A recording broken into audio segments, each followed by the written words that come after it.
Hello, and welcome back to Scribble Scrabbles. I'm Scribs. If you're returning, thank you for returning, and if you're new, thank you for checking this video out. I'm going to be talking about how I draw torsos. I don't know what to call you guys, but if you have a name suggestion, comment down below. I respond to all comments, and if you like this, comment, share, and subscribe. I am just showing you all of the reference photos that we are going to be using today. I chose all of these reference photos because I found them on Pinterest. There's other places to get reference photos. I think I talked about that in my last video. The first video that I ever did for this anatomy quick tips installments, and I have some links in the bio. I'm not a professional artist or anything, I am self-taught. I didn't learn anything in school, so if some of the stuff that I'm saying is wrong, well, I mean, it's bound to be. So this is just how I do it so that I can simplify it, because I know when I watch tutorials and they put a lot of like the muscle groups and all this stuff, I get really confused, and this is how I just learned how to simplify it. There are many different ways to draw this torso. There's not one way, but for me, the torso includes the rib cage and the belly and the pelvis. I include the pelvis in the torso because it's easy to group that shape when I'm drawing. It's easy to group that shape when I'm drawing figure studies, and also when I want to make up poses on my own. I'm going to be doing like different variations, like how I even get into character designing, and I'm able to put different variants of torsos and stuff, like bodies with shorter torsos, longer torsos, more fat, or even like less fat. But for now, I'm just going to show you how I basically draw, but I just wanted you to get an idea of how I build the shapes on top of each other. I'm going to show a little clip later so that you can actually see how I properly do it.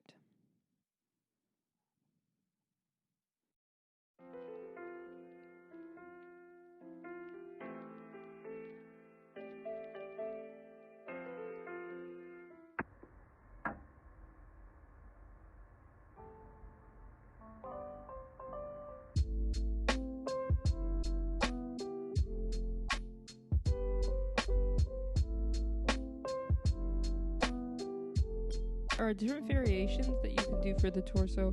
It's not all one thing, and you can build them off of like with the wider hips, smaller hips, but I basically just do the same two shapes.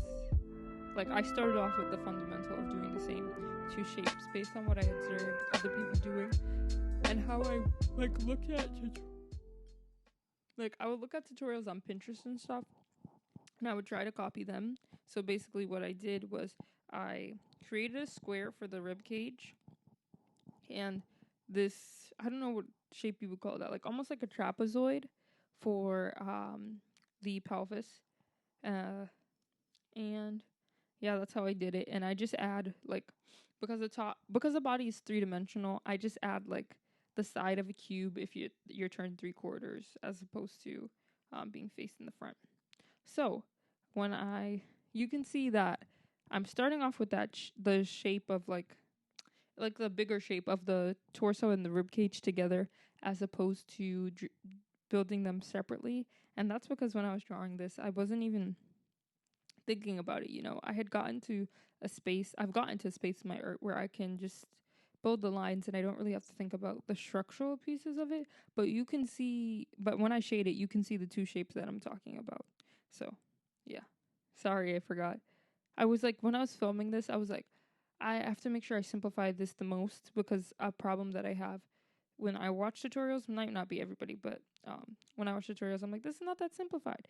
But I also always draw the little line of action or direction that it's facing. I end up making the shapes that I draw a bit more fluid, not as broken and chopped up.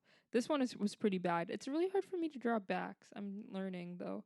But I think if I were to build on top of it, it actually wouldn't have looked that bad. But yeah, it's really hard for me to draw backs. I don't know why. It's the same thing as the front.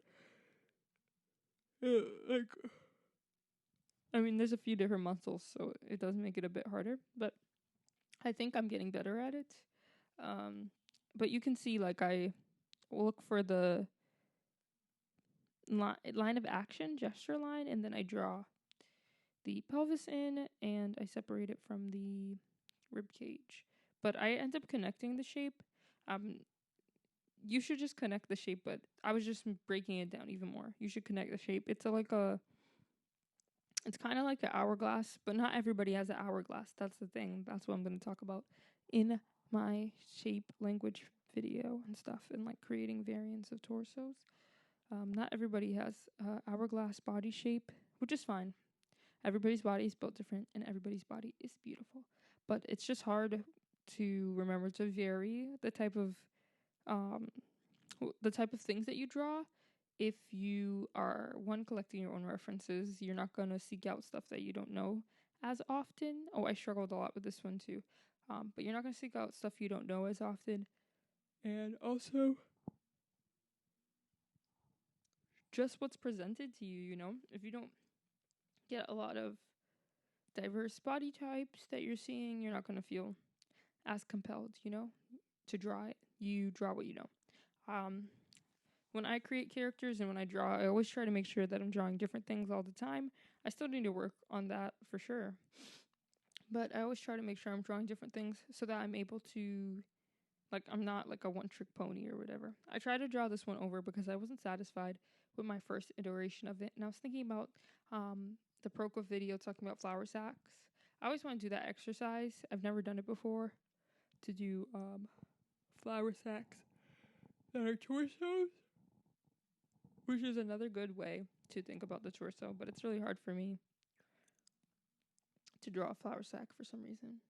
Sorry about that noise. I don't know. I just opened my mouth to yawn.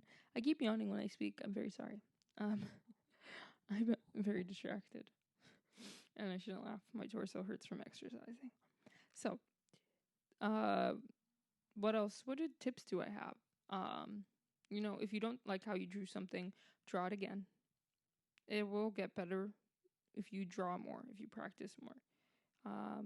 You'll be able, it'll come easy to you if you do it all the time. I really love figure drawing. I know a lot of people don't, but it's my jam. I love it. So, it's something that I do all the time, and you just have to practice. Like, I know people hate practicing, but you really do have to practice, and then you'll be able to draw whatever you want. Like, I used to not be able to draw hands, and I kind of still can't, but with references and just determination, I've gotten way better at drawing hands, bodies, everything, you know?